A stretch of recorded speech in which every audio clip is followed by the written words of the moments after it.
안녕하십니까. 미스터리 홈즈의 이상민입니다.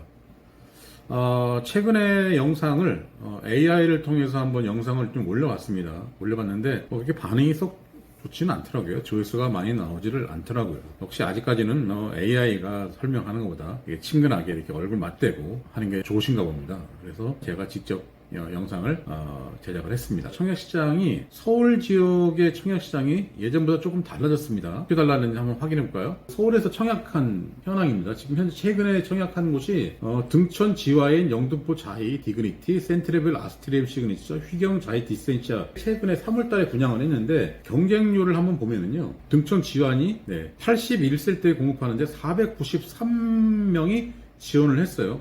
한 5대 6대1 정도 되죠.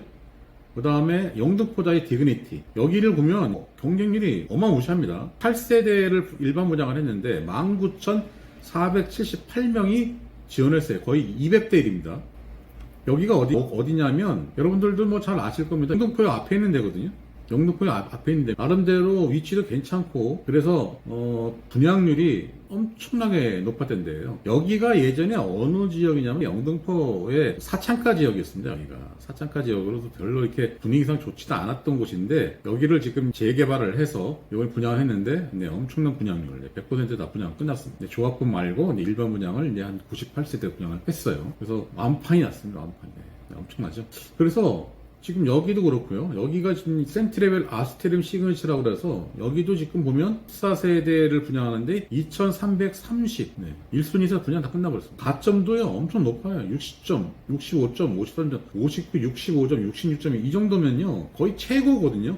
그 청약 점수로 따지면 최고 점수가 아니면 제가 볼 때는 당첨이 안 될 것 같아요. 그리고 이런 데들 보면 또 특이한 점이 뭐냐면 특공들을 보면요, 특공 물량을 보면 여기 역천동에 있는 센트레벨 아스테리움 시그니처 같은 경우는 특공 물량으로 240대 분양을 하는데 신혼부부하고 생애 최초가 지금 거의 1000세대가 넘죠. 이렇다는 거는 뭐냐, 이 서울이 지금 무순위가 되잖아요. 무순위로 할 수 있잖아요. 무순위로도 청약을 할 수 있다 보니까 청약이 많이, 젊은 세대들의 청약이 많이 늘어난 것 같아요. 여기도 그렇고 여기도 지금 87세대를 특공으로 분양을 했는데 5천이 넘습니다. 5천이 넘어요. 근데 여기가 그렇다고 해서 뭐 가격이 싸지를 않습니다. 이 가격이 싸겠습니까? 여기가 서울이 가격이 싸지를 않아요. 분양가를 보면은 분양가가 30평대 분양가가 12억이에요. 확장비까지 하면 이 작은 가격이 아니잖아요. 근데 이 정도가 되게 되면은 이제 12억이 넘어가면은 6억이 넘어가면 자금 조달 계획서도 내야 돼요. 내야 되는데 그 해당 사항이 되는 거죠. 뭐 영등포 같은 경우에는 조정 대상 지역이 아니죠. 조정 대상 지역이 아닙니다. 그런데 조정 대상 지역이 아니고 비조정이라 하더라도 6억이 넘어가면 자금 조달 계획서를 내야 됩니다. 근데 이렇게 분양률이 높았다는 거죠. 서울의 인기는 여전한 것 같습니다. 지금 이제 경기도 지역의 그 분양을 보면, 최근에 분양한 데를 보면, 최근에 3월 달에 분양한 데가 이제 힐스테이트, 저번에 말씀드렸듯이 평택 힐스테이트가 분양을 했는데 분양률 엄청 저조합니다. 동탄의 파크 아너스 분양을 했는데 여기도 간신히 뭐 일부 평형을 제외해놓고는 나머지 평형들은 다 미달입니다. 여기는 이제 주로 이제 대형 평수를 많이 분양을 했어요. 근데 대형 평수에 대한 인기가 나름대로 좋은 것 같습니다. 이게 115, 전용이 115면은 이게 한 50평 가까이 되는 거거든요. 근데 50평 가까이 되는데도 청약 접수가 완료가 됐습니다. 그리고 고덕자의 센트로 여기도 50대 1이 넘었습니다. 50대 1 가까이 됐죠.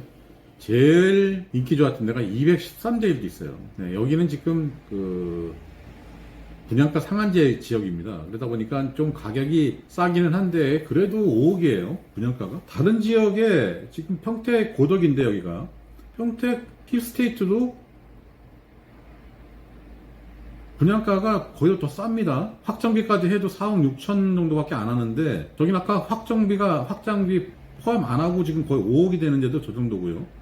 근데 여기는 지금 확장비를 포함해서 4억 6천에 분양을 했는데도 이 정도의 지금 처절한 경쟁률을 보였고 지금 선착순 분양을 진행을 하고 있습니다. 그리고 서희 스타일스, 여기는 이제 지역주택조합인데요. 여기도 분양을 했는데 여기 분양률이 엄청 저조합니다.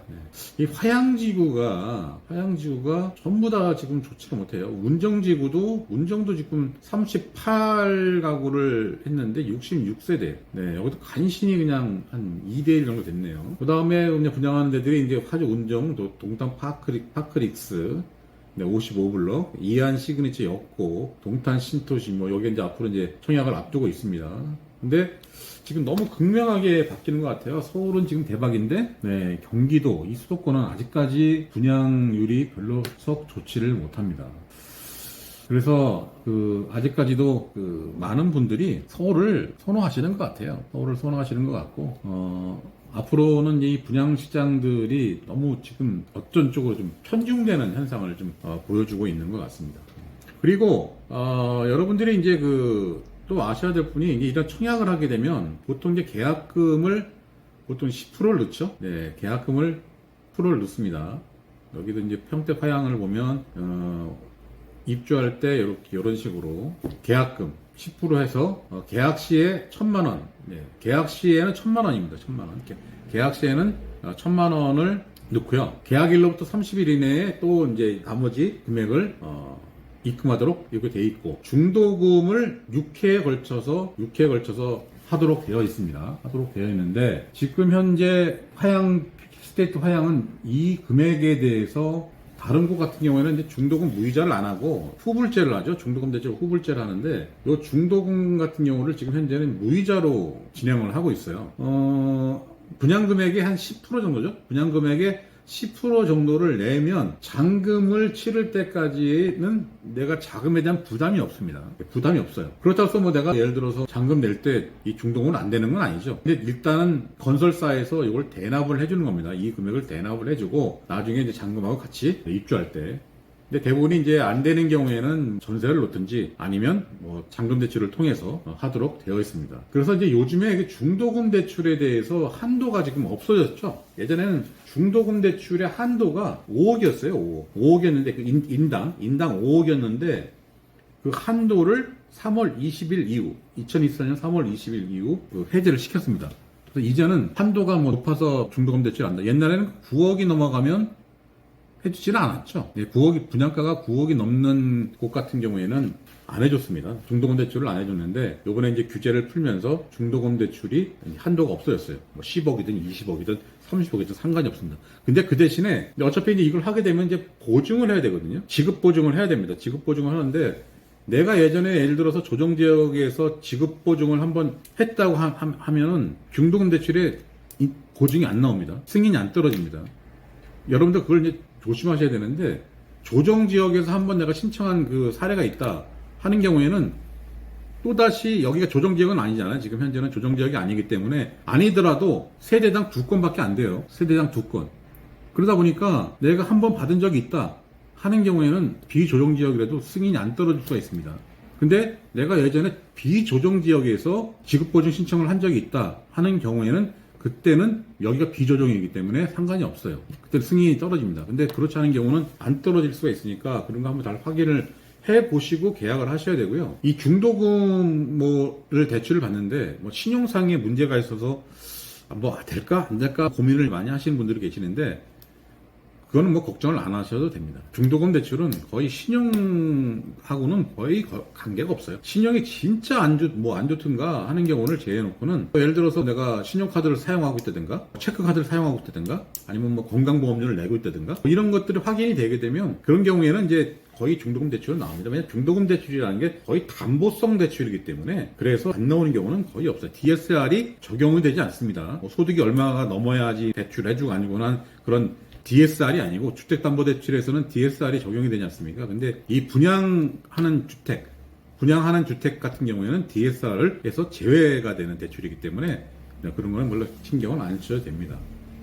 그래서 오늘은 청약시장이 지금 현재 어떠한 형태로 많이 바뀌었는지하고, 중도금 대출에 대한 그런 부분들을 잘 확인을 하셔서, 내가 예를 들어 계약을 했는데 중도금 대출을 받아야 되는 상황인 거죠. 그러면 내가 예전에 다른 데서 한번 신청한 적이 있다 하는 경우에는 내가 그때 조정 대상 지역에서 했는지 아니면 비조정에서 했는지를 알아봐야 돼요. 근데 대부분이 다른 데서 한번 이런 것을 진행을 했다라고 하면, 그때 당시에는 거의 다 모든 지역이, 웬만한 지역 빼고는 거의 다 조정 대상 지역이기 때문에 그런 걸 한번 확인을 하시고 청약에 임하는 것도 좋지 않는가라는 생각이 듭니다. 오늘 영상 여기서 마치도록 하겠습니다. 고맙습니다.